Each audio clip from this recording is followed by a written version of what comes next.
welcome to our Persuasive duo. I'm Randy Schmucker, And I'm Ryan McAndrew. and we are both freshmen here at the University of Wisconsin-Milwaukee. And today we'd like to talk to you about legalizing performance-enhancing drugs in sports.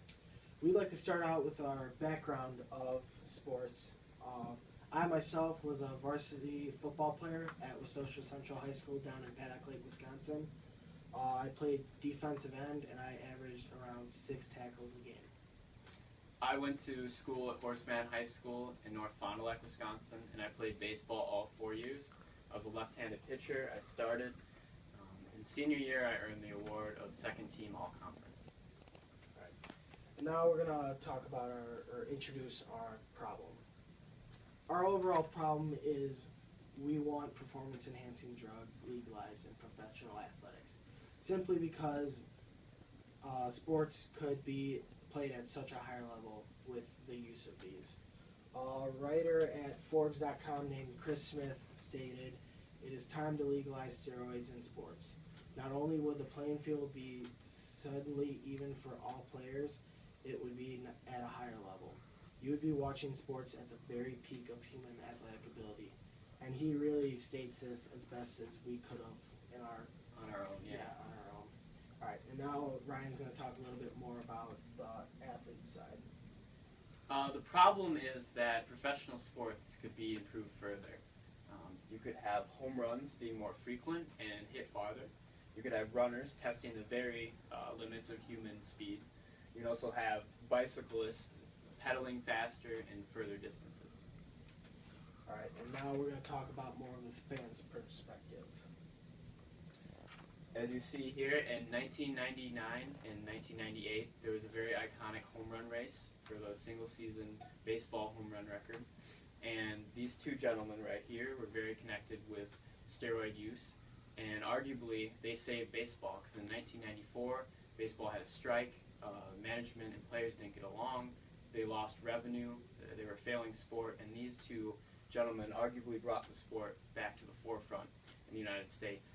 So, and now it's kind of weird because baseball is trying to eradicate performance-enhancing drugs and crack down on testing, but arguably, they honestly saved the game back in that day. And you also have Lance Armstrong, who was a very notable bicyclist, and he won 7 straight Tour de France titles. But recently, it came out that he was using performance-enhancing drugs. This ultimately hurt his sponsorships, hurt his career, his legacy. And unrightfully so. He said that all bicyclists were doing it. Even if you agree with that or not, you have to have a level playing field. And if you have everyone using performance-enhancing drugs, you don't have to worry about who's doing it or not. You don't have any suspicion. You have it all in the front. You don't have to worry. All right, and now we're going to introduce our solution to this problem.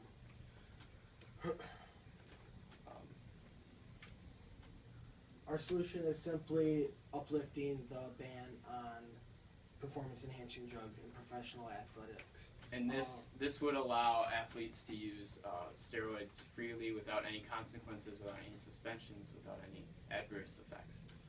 In professional athletics, money is always a big deal. And with our solution, it would completely cut the cost of performance-enhancing drugs, which is a pretty hefty fine. Ryan's going to talk a little bit more specific about the numbers. The Olympics, every 4 years, the major Olympics, they allocate $12.5 million just for testing athletes alone, which is a pretty hefty amount of money. And additionally, other major sports, NFL, they spend $10 million drug testing their players every year. Major League Baseball spends $15 million, and minor league baseball, $1.2 million.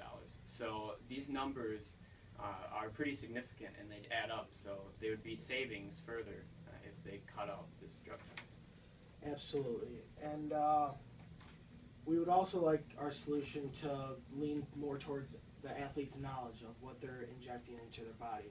Because as everybody knows, specifically the use of steroids has a lot of bad consequences on your body. Some of these consequences include the shrinkage of testicles, which is most known for steroid use, development of breasts, liver damage, premature heart attacks and strokes, and increasing cholesterol levels. And these are just a few of many. These are just the main topics of these consequences. All right, and now Ryan will talk about how you can help.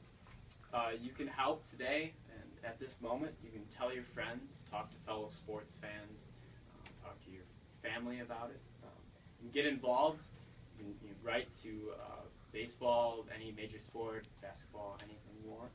Or and you just, in general, help move our cause forward. As you know, it would improve the game of sports significantly. Yeah, absolutely. We can't do this ourselves, so we just have 2 people right now advocating for this problem. We need way more people on our side who agree with our problem and agree with our solution that is fit, because the solution is really priceless. It's just a lift of the ban on performance-enhancing drugs, and the solutions to it, or the rewards of doing it, is just ways greater than the problem at hand. And now Ryan's going to talk about voicing their opinion. Yes, as I said earlier, you could write your favorite sport. Let them know. You have so much more power than you know. You can, as a fan, you ultimately buy the tickets. You buy the jerseys. You buy all the gear. So you have a significant voice in this problem at hand. And if you want steroids legal and you want the game improved at a more competitive, higher level, then you ultimately have that say. All right. And now I'm going to summarize our final thoughts. Our problem we have is Ryan and I both want performance-enhancing drugs to be legalized in professional sports, simply because it outweighs the costs of it. It's basic economics, and the solution is just uplifting it. Where I just mentioned right before this, economics comes. The solution is free, and the solution also relieves the cost of many professional athletic. Also, like I said earlier, the solution would significantly make the game more competitive. It'd make the game, you'd see the athletes at their peak ability, as Randy alluded to with the Chris Smith quote that we used earlier. And that just said it better than we could as well, that, you can have these athletes at their very best. And as a fan, that's what you want to see. You want to see the athletes perform at their top athletic ability. Absolutely. And at this point, we'd like to thank you for your time, and hopefully the next time we speak to you, performance-enhancing drugs will be legalized in professional athletics. Thanks.